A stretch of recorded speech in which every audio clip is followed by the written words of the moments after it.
بسم اللہ الرحمن الرحیم۔ امید ہے آپ سب احباب خیریت سے ہوں گے۔ آج کی اپنی اس بریفنگ میں بیسیکلی لائف کی دو بہت امپورٹنٹ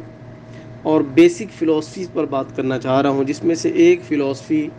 کہتی ہے کہ انسان کو اپنی زندگی گزارتے وقت سب سے زیادہ جو فوکس ہے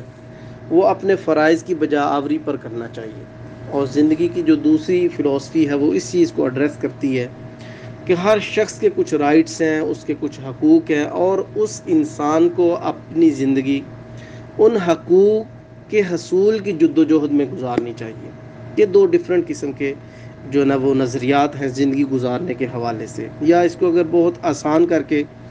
دیکھا جائے تو ہم یہ کہہ سکتے ہیں کہ ہر انسان کے کچھ حقوق ہوتے ہیں،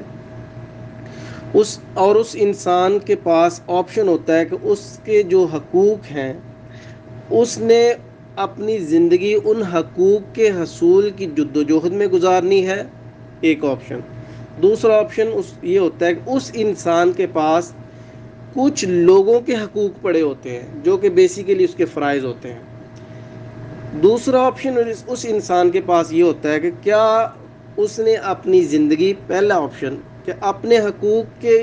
کی جو وائس ہے اس کو ریز کرنے میں گزارنی ہے، ان کے حصول کے لیے گزارنی ہے، یا اس کے پاس جو لوگوں کے حقوق پڑے ہوئے ہیں ان حقوق کی ادائیگی یا ان حقوق کی جو منتقلی یا ان حقوق یا ان فرائض کی ادائیگی میں زندگی گزارنی ہے، یا ان حقوق کو لوگوں تک لٹانے میں زندگی گزارنی ہے۔ تو یہ بیسیکلی دو لائف کی ڈیفرنٹ فلاسفی ہیں۔ ہر فلاسفی کا ایک مخصوص پس منظر ہوتا ہے، اور ہر نظریے کا معاشرے پر کہیں نہ کہیں اثر جو ہوتا ہے وہ مرتب ہو رہا ہوتا ہے۔ بلکہ اگر یوں کہہ لیا جائے کہ معاشرے کی تشکیل میں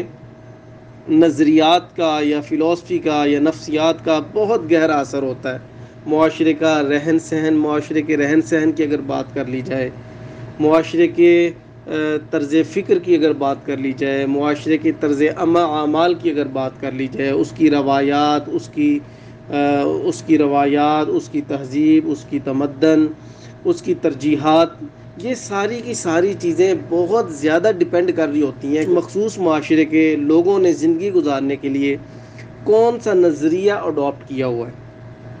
ٹھیک ہے، اور اس معاشرے کے لوگوں کا جو رہن سہن ہوتا ہے وہ اس چیز کی بخوبی عکاسی کر رہا ہوتا ہے کہ ان لوگوں نے یہ کون سا نظریہ زندگی گزارنے کے لیے اڈاپٹ کیا ہوا ہے۔ فار ایگزامپل اب آتے ہیں اپنے اصل سبجیکٹ کی طرف۔ فار ایگزامپل والدین کے کچھ فرائض ہیں، اور جو والدین کے فرائض ہوتے ہیں وہ بچوں کے حقوق ہوتے ہیں جو والدین ادا کرتے ہیں۔ آپ کو پتہ ہے کہ وہ فیڈ کرواتے ہیں، ان کی تعلیم، ان کی تربیت اور اس ساری ان چیزوں کا خیال رکھتے ہیں۔ اب میں آتا ہوں اپنے اصل پوائنٹ کی طرف۔ والدین کے یہ فرائض ہیں اور بچوں کے یہ حقوق ہیں۔ اگر کچھ بچوں کی پرورش اس انداز میں کر دی جائے کہ انہیں یہ سکھایا جائے اور انہیں ہر دم اس بات کا احساس دلایا جائے کہ یہ جو پیرنٹس، یہ جو والدین ہمیں دے رہے ہیں یہ تو ہمارے رائٹس ہیں، یہ ہمارا حق ہے جو ہمیں ہر حال میں ملنا چاہیے۔ اگر بچوں کی پرورش اس انداز میں کر دی جائے تو آپ دیکھیں کہ وہ بچوں، والدین اور بچوں کے درمیان جو شرم و حیا، جو محبت کا،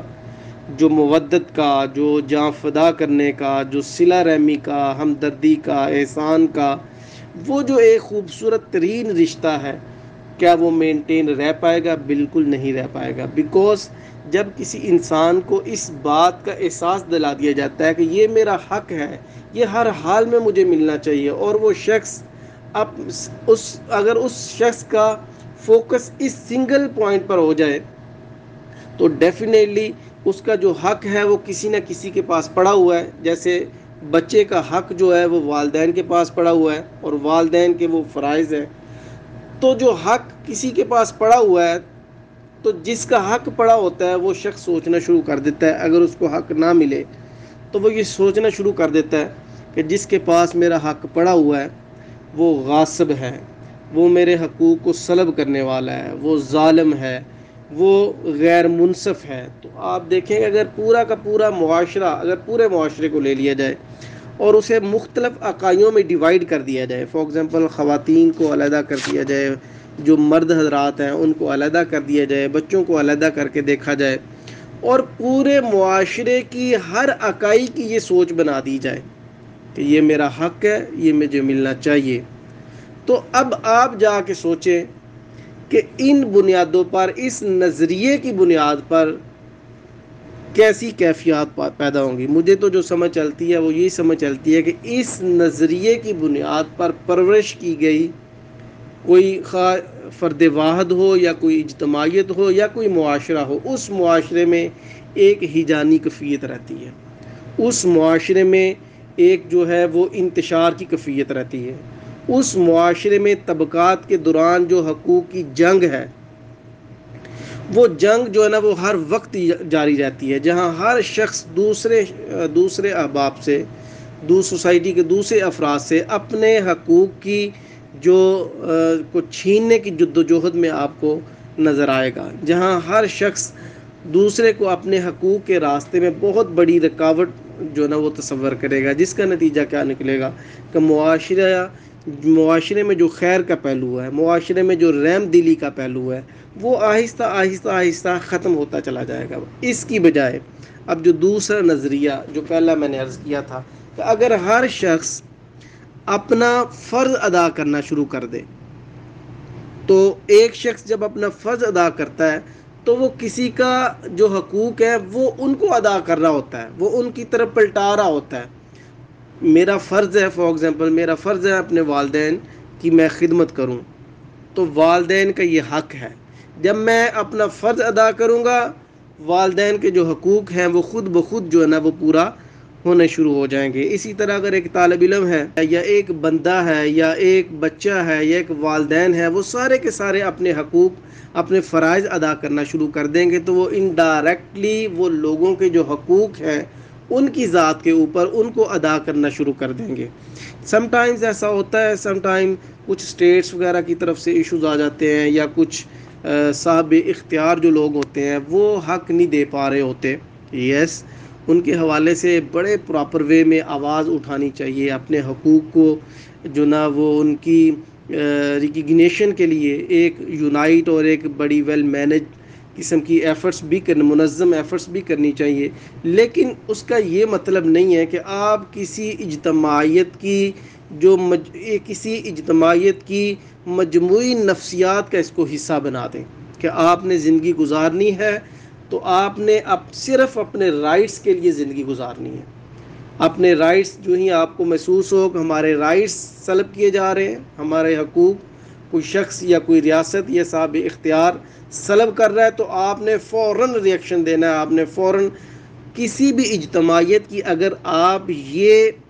سائیکی بنا دیں گے تو وہ لمحات جو انسانیت کی خدمت میں گزرنے چاہیے, وہ لمحات جو ہم پہ فرائض عائد ہیں ان کی بجاآوری میں گزرنے چاہیے, وہ لمحات پھر آپ کہہ لیں جب ایک شخص اپنے حقوق کے لیے انتہا پر جا کر, ٹھیک ہے, انتہا پر جا کے جب آواز اٹھاتا ہے, وہ سٹرائکس کرنا شروع کر دیتا ہے, روڈز بلاک کرنا شروع کر دیتا ہے, ہر چیز ختم کر دیتا ہے, تو وہ بہت سے لوگوں کے حقوق کی پامالی بھی کر رہا ہوتا ہے.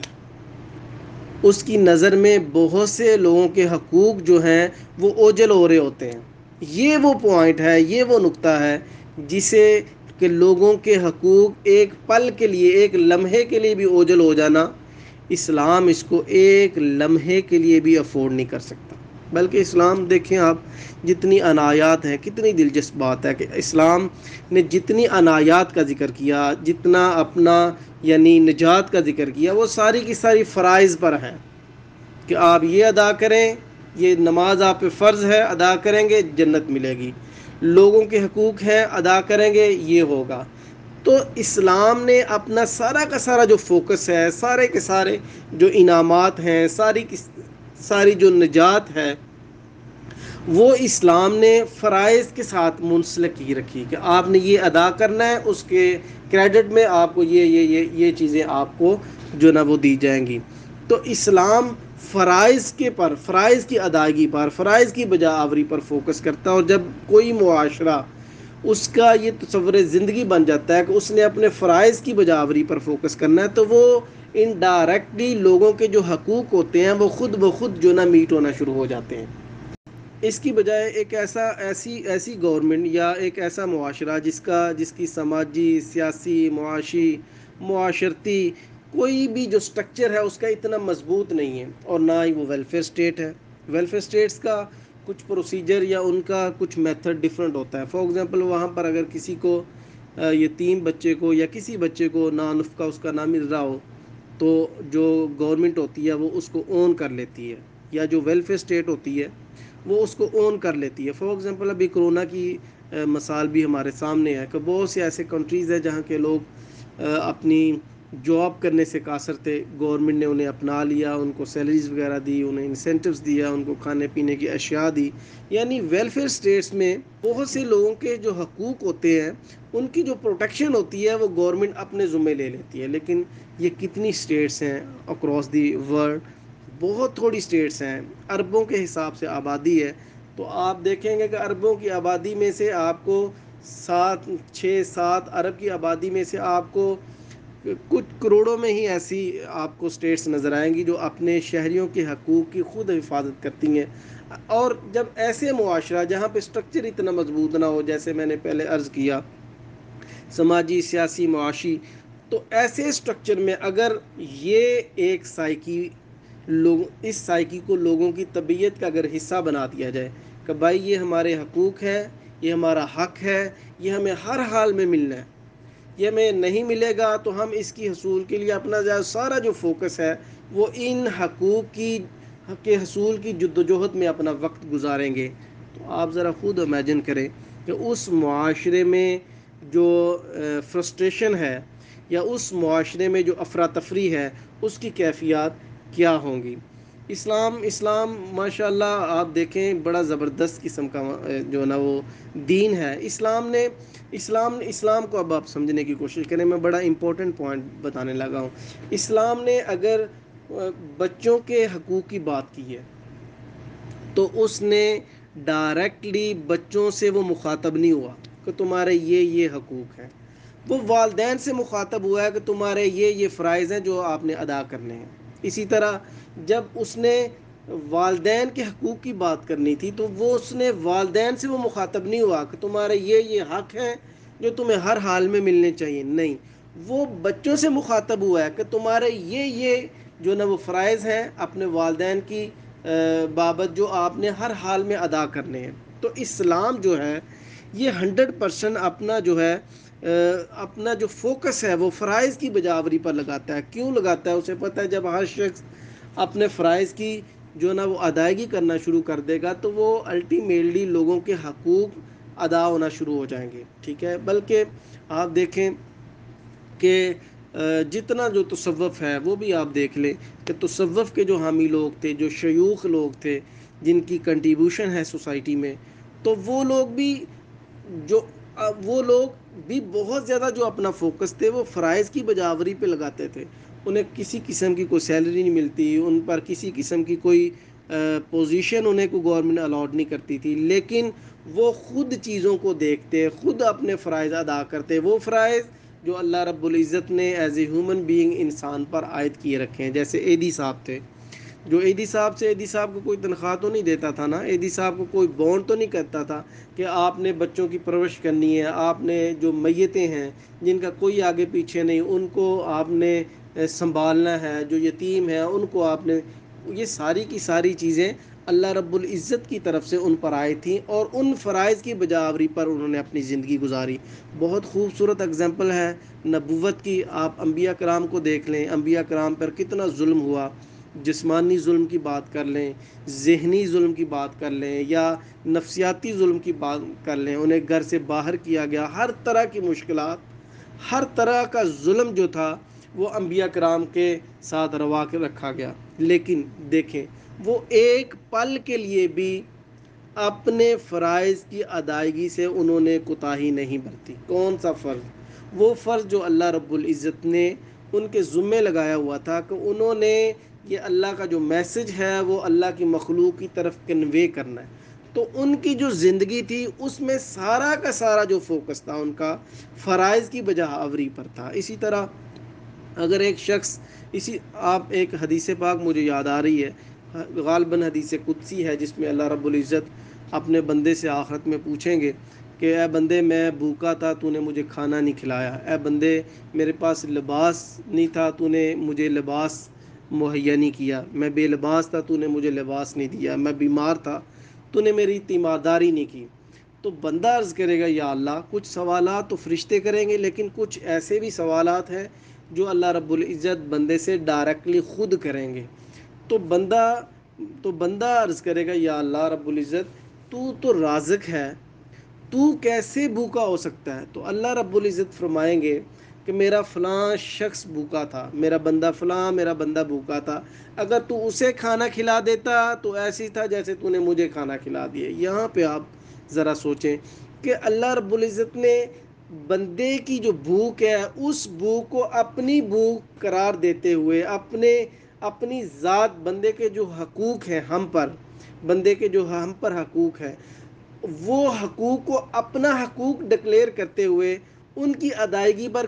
کتنا زیادہ فوکس کیا کہ فرما دیا کہ وہ بھوکا تھا تو میں بھوکا تھا، اس کے پاس لباس نہیں تھا تو اس کا مطلب ہے کہ میرے پاس لباس نہیں تھا، وہ بیمار تھا اس کی تیمارداری نہیں کی تو میری تیمارداری نہیں کی۔ اب دیکھیں کہ اگر ہر شخص، معاشرہ اگر اس نظریے پر استوار ہو جائے